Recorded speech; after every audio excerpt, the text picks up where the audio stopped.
اعوذ باللہ من الشیطان الرجیم بسم اللہ الرحمن الرحیم۔ آج کے درس قرآن میں ہم سورہ کافرون پڑھیں گے۔ سورہ کافرون میں 6 آیات اور ایک رکوع ہے۔ یہ سورہ مبارکہ کیوں نازل ہوئی اس کا جواب سنیے۔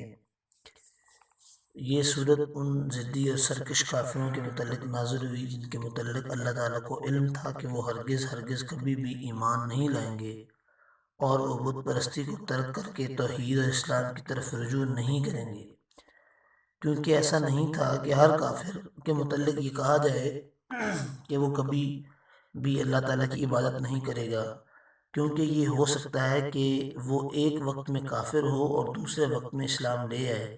اس سے یہ معلوم ہوا کہ یہ صورت صرف انہی کافروں کے متعلق نازل ہوئی ہے جن کے متعلق اللہ تعالیٰ کو علم تھا کہ یہ مرتے دم تک کافر ہی رہیں گے اور اسلام نہیں لائیں گے، اور واقعی میں ایسا ہی ہوا۔ اور اس میں سیدنا محمد صلی اللہ علیہ وسلم کی رسالت کے ثبوت پر دلیل ہے، کیونکہ آپ نے خبر دی تھی کہ یہ لوگ ایمان نہیں لائیں گے اور وہ ایمان نہیں لائے اور کفر پر ہی مرے۔ اس صورت میں آپ کی رسالت کے دلیل کے علاوہ یہ بھی دلیل ہے کہ کفار مکہ جو آپ کو اپنے دین کی طرف راغب کرنے کی کوشش کر رہے تھے وہ مایوس ہو جائیں، کیونکہ آپ کبھی بھی ان کے بتوں کی طرف موافقت کرنے والے نہ تھے۔ غلام سعید بن مینا بیان کرتے ہیں کہ الولید بن مغیرہ، العاص بن وائل، الاسود بن المطلب اور امیہ بن خلف رسول اللہ صلی اللہ علیہ وسلم سے ملے اور انہوں نے کہا، یا محمد آپ ہمارے معبودوں کی عبادت کریں، ہم آپ کے معبودوں کی عبادت کریں، اور ہم اور آپ تمام معاملات میں مشترک ہو جائیں۔ پھر اگر ہمارا موقف آپ کے موقف سے زیادہ صحیح ہو تو آپ ہمارے موقف سے حاصل حصہ لے چکے ہوں گے، اور اگر آپ کا موقف ہمارے موقف سے زیادہ صحیح ہو تو ہم آپ کے موقف سے حصہ لے چکے ہوں گے۔ تب اللہ تعالیٰ نے سورہ کافرون نازل فرمائی۔ اب اس کی تلاوت ترجمہ سنیے۔ بسم اللہ الرحمن الرحیم۔ قل یا ایھا الکافرون، آپ کہیے اے کافرو، لا اعبد ما تعبدون، میں ان کی عبادت نہیں کرتا جن کی تم عبادت کرتے ہو، ولا انتم عابدون ما اعبد، اور نہ تم اس کی عبادت کرنے والے ہو جس کی میں عبادت کرتا ہوں، ولا انا عابد ما عبدتم، اور نہ میں ان کی عبادت کرنے والا ہوں جن کی تم نے عبادت کی ہے، ولا انتم عابدون ما اعبد، اور نہ تم اس کی عبادت کرنے والے ہو جس کی میں عبادت کرتا ہوں، لکم دینکم ولی دین، تمہارے لیے تمہارا دین ہے اور میرے لیے میرا دین ہے۔ حضرت ابن عباس رضی اللہ عنہما بیان کرتے ہیں کہ قریش نے رسول اللہ صلی اللہ علیہ وسلم سے یہ کہا کہ وہ آپ کو اتنا مال دیں گے کہ آپ مکہ کے امیر ترین شخص ہو جائیں گے، اور آپ جس عورت سے شادی کرنا چاہیں گے وہ اس سے آپ کی شادی کر دیں گے، بس آپ ہمارے معبودوں کو برا کہنا چھوڑ دیں، اور اگر آپ ایسا نہ کریں تو ہم آپ کے سامنے ایک اور پیشکش کرتے ہیں۔ آپ نے پوچھا وہ کیا ہے؟ انہوں نے کہا آپ 1 سال تک ہمارے معبودوں یعنی لات اور عزا، لات لام الف اور تا، لات اور عزا ان کے بتوں کے نام تھے، لات اور عزا کی عبادت کریں اور 1 سال تک ہم آپ کے معبود کی عبادت کریں گے۔ آپ نے فرمایا میں دیکھتا ہوں اللہ تعالیٰ کی طرف سے کیا حکم نازل ہوتا ہے۔ پھر اس کے جواب میں سورہ کافرون نازل ہوئی اور یہ آیات نازل کی گئیں۔ اللہ تعالیٰ نے نبی کریم صلی اللہ علیہ وسلم سے کہا قل کہ آپ فرما دیجئے یا ایھا الکافرون، اے کافرو۔ ڈائریکٹ یا ایھا الکافرون سے شروع نہیں کیا، حالانکہ قرآن پاک میں یا ایھا الذین کہا گیا، یا ایھا النبی کہا گیا، لیکن یہاں پہ کہا کہ آپ کہیے۔ اس کی کیا وجہ تھی وہ سنیے۔ سورہ انبیاء کی آیت نمبر 107 میں اللہ نے فرمایا وما ارسلناک الا رحمۃ للعالمین، اور ہم نے آپ کو تمام جہانوں کے لیے صرف رحمت بنا کر بھیجا ہے۔ آپ بہت نرم مزاج، شفیق اور رحیم کریم ہیں، اور ایسا سخت لفظ کہنا یعنی یا ایھا الکافرون ڈائریکٹ کہنا آپ کے مزاج کے مناسب نہیں ہے، اس لیے اللہ تعالیٰ نے آپ کو قل سے شروع کروایا۔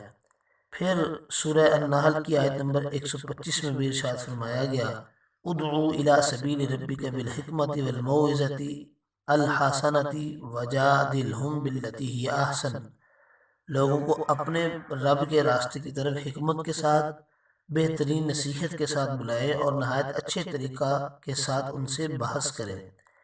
سو آپ کو لوگوں کے ساتھ خلق اور نرم گفتاری کا حکم دیا گیا، اور پھر آپ ان سے فرماتے اے کافرو، تو لوگ کہتے یہ سخت کلام نرم گفتگو کے کیسے لائق ہو سکتا ہے، اس لیے اللہ تعالیٰ نے اس سے پہلے قل فرمایا، یعنی آپ کہیے اے کافرو، گویا آپ از خود مشرکین مکہ کو اے کافرو نہیں کہہ رہے، بلکہ اللہ تعالیٰ نے حکم دیا کہ آپ ان سے کہیں۔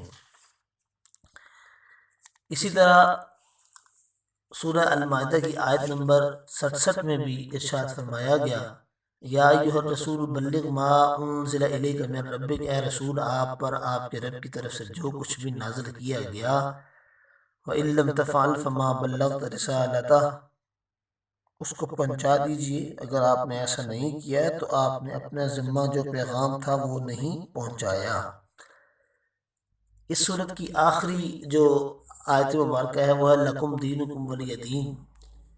اس کا معنی یہ ہے کہ تمہارا موقف اللہ تعالیٰ کی توحید کا انکار کرنا ہے اور میرا موقف اخلاص کے ساتھ اللہ سبحانہ کی توحید کو ماننا ہے۔ اگر یہ کہا جائے کہ اس آیت کا یہ معنی ہے کہ مشرکین کو شرک کرنے کی اجازت دے دی ہے، تو اس کا جواب یہ ہے کہ رسول اللہ صلی اللہ علیہ وسلم کی بعثت تو شرک کا انکار کے لیے ہوئی، شرک کو رد کرنے کے لیے ہوئی، آپ شرک کی اجازت کیسے دے سکتے ہیں؟ اور رہی یہ آیت، اس کے یہ محامل ہیں۔ نمبر 1،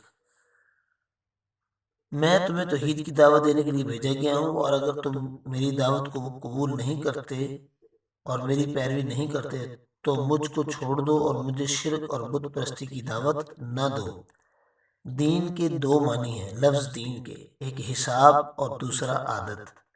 حساب یعنی تم سے تمہارے اعمال کا حساب ہوگا اور مجھ سے میرے اعمال کا حساب ہوگا، اور کسی سے دوسرے کے اعمال کا حساب نہیں ہوگا۔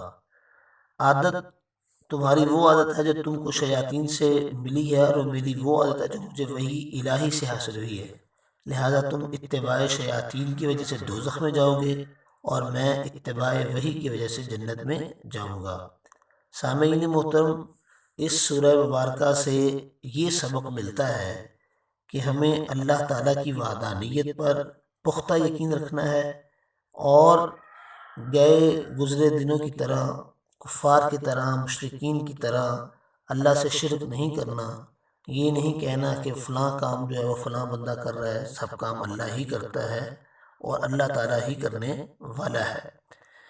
پھر اس کے علاوہ یہ ہے، اس سورہ مبارکہ کا سبق یہ بھی ہے کہ جو بھی تبلیغ کرے، جو بھی اللہ کا پیغام پہنچائے، وہ انتہائی نرمی کے ساتھ، دلیل کے ساتھ اور بردباری کے ساتھ، نرم مزاجی کے ساتھ پہنچائے۔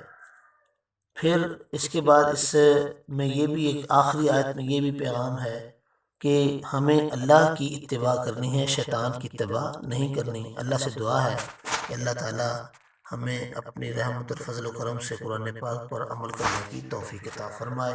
وما علیہ الا البلاغ المبین۔